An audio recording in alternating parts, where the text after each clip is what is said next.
আসসালামু আলাইকুম প্রিয় বন্ধুরা, আশা করি আপনারা সকলেই ভালো আছেন। বরাবরের মতো আবারও আসলাম নতুন একটি কন্টেন্ট নিয়ে। আজকে আপনাদের দেখাবো গ্রামে বা আমাদের অঞ্চলে ধান থেকে চাল তৈরি করার প্রক্রিয়ার প্রথম ধাপগুলো। কোন অঞ্চলে কিভাবে তৈরি করে তা আমার জানা নাই, তবে আমরা যেভাবে তৈরি করি সেটাই আপনাদের সামনে তুলে ধরলাম। আসলে ভিডিওটি বড় হওয়ায় দুটি পার্ট করলাম। তো প্রথম পার্টে আমি দেখাবো আপনাদের ধান ভাপ দেওয়া। তো এটির জন্য রিঙে পানি নিয়ে নিলাম। ধান যে তাপ দেব বা সিদ্ধ করব, সিদ্ধ করার পর ঠান্ডা করার জন্য রিং ভর্তি করে নিলাম পানি দিয়ে। শহরে যারা থাকে তারা তো সাধারণত চাউল কিনে খায়, আর কেনা চাউল এটি অটো রাইস মিলে তৈরি হয়। আর আমরা গ্রামে যারা থাকি তারা সাধারণত নিজেরাই ধান থেকে চাল প্রসেসিং নিজেরাই তৈরি করি।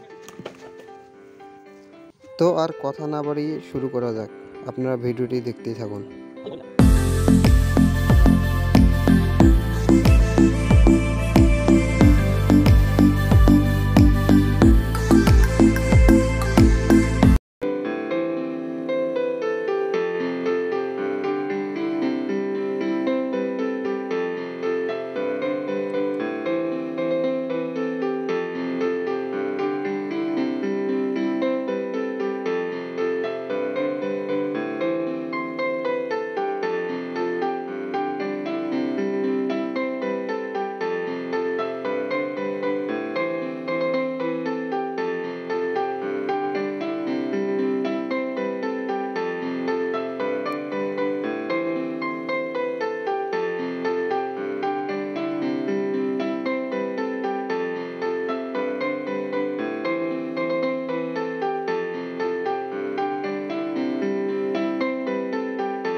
আগুনের তাপের সাথে অনেক ধোঁয়া হওয়ার কারণে চোখে অনেক জ্বলতেছে, তাই আমি মাস্ক পরে নিলাম।